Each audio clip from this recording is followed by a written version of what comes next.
François-Henri nous fait l'honneur de co-introduire cette édition 2021 du French, comment on dit, de We Are French Touch, hein, bon, sachant qu'il y aura un jour un French Touch Tour, peut-être, mais bon.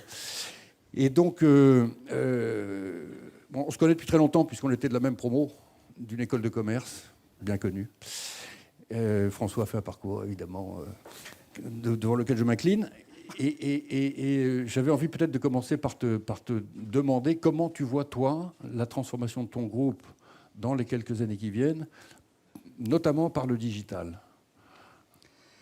Bah écoute, c'est effectivement un élément très important. On est au cœur des industries créatives, en particulier un groupe comme le mien qui est très jeune, puisqu'on l'a vraiment formé, on s'est transformé réellement depuis 2013 en réalité, et on a tout misé à partir de 2013-2014 sur le risque créatif. Tu as parlé d'insolence, on appelle ça le risque créatif dans le groupe.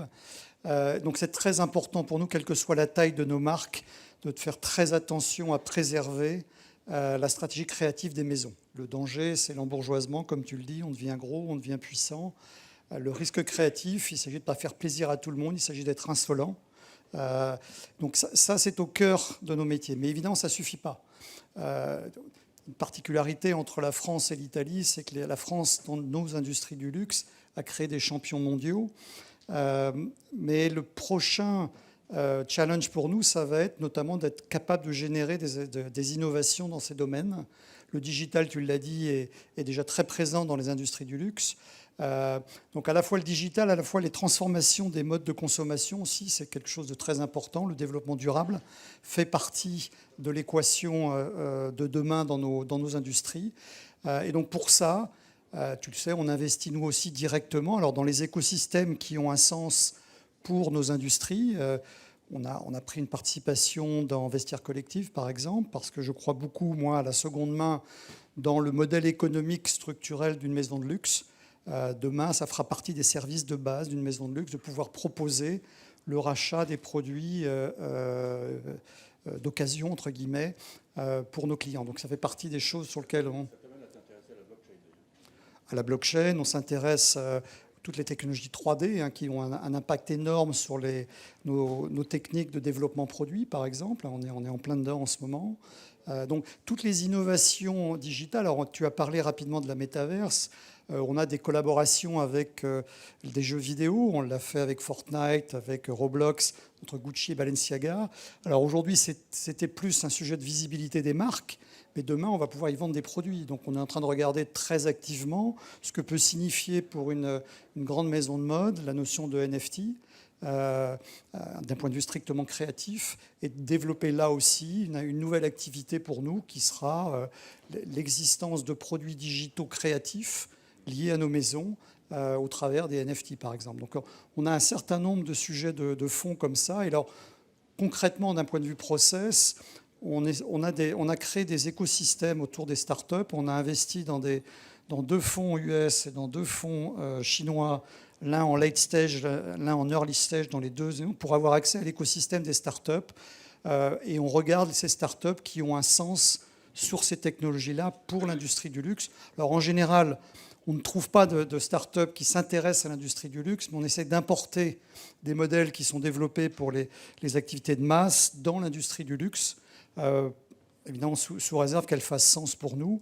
Et puis, on a investi en France aussi, puisque alors à l'échelle d'Artemis, qui est le family office de ma famille, on a créé un fonds d'investissement Red River dans lequel BPI est investisseur et qui s'occupe là de la tech française à un moment de développement où elle doit s'exporter, elle doit s'internationaliser. On a créé des fonctions support aux États-Unis pour les aider à faire ça. Donc on est très très impliqué aussi, pas uniquement dans la French Touch, mais aussi dans la French Tech. Une question que beaucoup se posent ici, je pense, autour du retail et des flagships en particulier. On voit bien que le monde change, le Covid a changé la relation qu'on peut avoir avec les boutiques, a changé la relation qu'on peut avoir avec le commerce dans les aéroports. Comment est-ce que tu introduis la dimension du nécessaire, probablement du spectacle dans le retail pour faire revenir les gens et leur offrir, au fond, une expérience 360 degrés complète, justifiant un déplacement? Alors effectivement, c'est un des grands enjeux. On a une baisse structurelle du trafic en magasin qui est liée au développement, bien sûr, des activités digitales, en particulier du e-commerce. Mais pour nous, on a quand même un changement structurel majeur. C'est que depuis 15 ans, avec l'avènement du e-commerce, on a un lien direct avec les gens qui s'intéressent à nos marques. Alors, je ne dis pas uniquement les clients des marques, on touche beaucoup plus de monde que les simples clients de nos marques de luxe, parce qu'on les voit, ce sont ces fameux visiteurs sur nos sites internet. Donc on a les adresses IP, donc tout l'enjeu pour nous, parce que l'expérience de luxe, qu'on le veuille ou non, se fera de façon beaucoup plus pertinente, efficace, pas uniquement, mais en tout cas de façon plus efficace dans les magasins. Les magasins sont vraiment l'endroit où l'expérience de la marque se crée. Et donc tout l'enjeu pour nous, c'est d'utiliser ces millions, ces dizaines de millions ou centaines de millions de visiteurs pour trouver des moyens de les convaincre de venir en magasin. Donc on a un on-to-off qui est vraiment l'enjeu des marques de luxe de demain. Et on travaille beaucoup là-dessus. Alors on teste des technologies nouvelles là-dessus, mais c'est pour nous vraiment l'enjeu essentiel. On était auparavant dans un modèle économique où on passait par des tiers pour avoir accès à une audience, les médias. Aujourd'hui, on a l'accès direct à cette audience. À nous de savoir la convaincre et la faire venir en magasin pour des bonnes raisons. Ça peut t'amener à développer une activité d'événementiel, par exemple, comme le fait Pernod Ricard, historiquement depuis des années. Oui, alors déjà dans le modèle des magasins, alors il y a toute la partie one-to-one, one-to-many, mais il y a aussi l'activité événementielle en magasin. On considère qu'aujourd'hui, un magasin doit pouvoir être capable d'organiser à un rythme à peu près 2 fois par mois des événements locaux pour faire venir une clientèle locale de proximité dans les magasins. Alors, c'est des événements qui peuvent avoir des ampleurs événements très différentes, qui sont ou en magasin ou dans la proximité du magasin, mais c'est un des moyens aujourd'hui de faire du recrutement de clients. Et on peut plus se contenter de ce qu'on faisait, c'est d'attendre le trafic dans les endroits où on prend les magasins, qui sont des endroits qui coûtent très cher. Aujourd'hui, le trafic a baissé. Donc ça, c'est une certitude. À nous de recréer ce trafic, de recréer la capacité à recruter des clients, notamment, et pas uniquement, mais notamment grâce aux événementiels. Tu as entendu parler des pop-up, des pop-in, tous ces événements qu'on a créés depuis 2 ou 3 ans, qui commencent à prendre une ampleur très, très importante. Et puisque ton groupe est un groupe très fortement franco-italien, quelle comparaison tu peux faire entre les deux écosystèmes ? Est-ce que ceci, par exemple, pourrait avoir lieu en Italie aujourd'hui ? Ça existe ?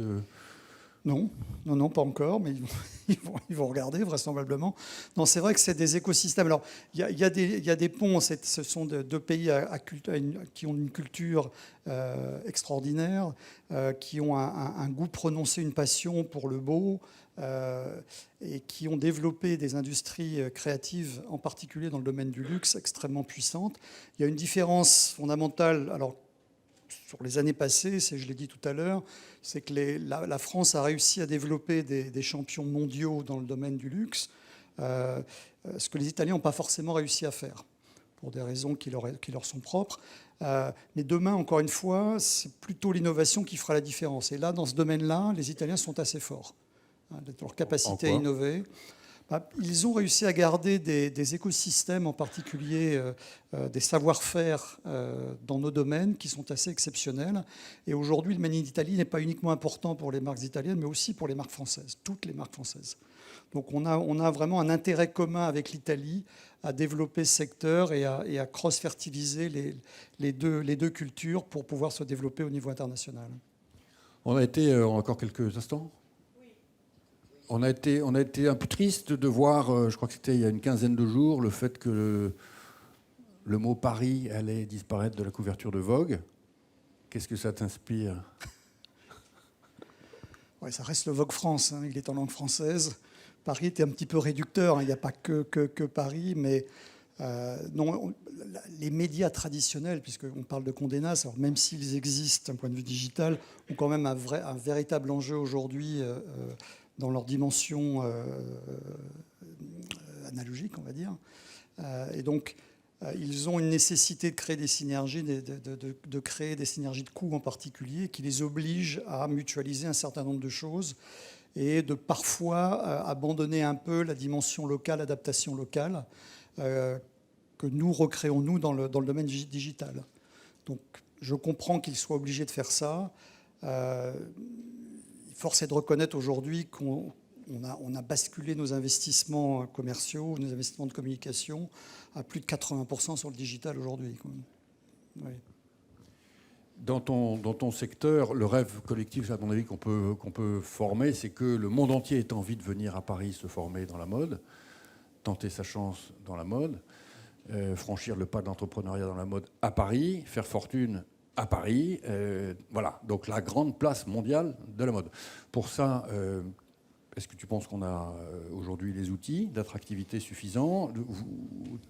Les grands groupes, toi-même, LVMH et d'autres, sont co-fondateurs d'une nouvelle école, l'IFM, qui sera lancée demain. Est-ce que ça suffit par rapport à ce grand rêve-là, qui est un rêve un peu comme le Montparnasse des années 30 dans l'art de l'époque? Oui, c'est très important qu'on maintienne et qu'on fasse prospérer les écosystèmes qui sont à la base des industries créatives, en particulier l'industrie du luxe.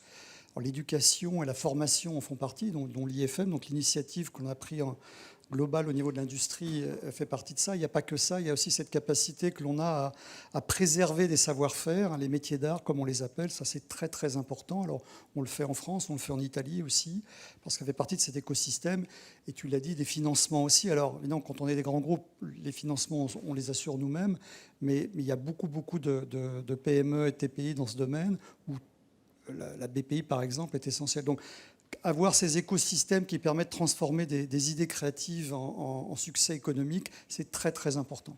Et effectivement, il y a vraiment tout l'écosystème qu'il faut pouvoir adresser pour arriver à ça. En terminant, en te posant une question très simple, dans les 4 valeurs de BPI France, il y a simplicité, proximité, volonté et optimisme. Est-ce que tu es optimiste pour la French Touch? Ah oui, tout à fait. Enfin, on a quand même... La ministre l'a dit, le prestige de la France est toujours réel. C'est comme ça qu'on développe nos marques à l'étranger. Tu l'as parlé, c'est du storytelling. Et on s'appuie énormément. Une marque comme Saint-Laurent s'appuie sur la France, s'appuie sur Paris pour sa notoriété et créer le prestige dont elle bénéficie aujourd'hui. Donc on a des atouts absolument considérables. On a aussi cette capacité d'innovation. Les French Licornes, c'est pas quelque chose de général dans tous les pays du monde. L'Italie a bien du mal à sortir des licornes, entre guillemets. Donc c'est vraiment... Et puis on est là entre la frontière entre la French Touch et la French Tech. Et c'est vraiment des ponts qu'il faut arriver à créer. Parce que là, il y a vraiment des enjeux très, très importants. On va remercier François-Henri et le féliciter. Merci à toi.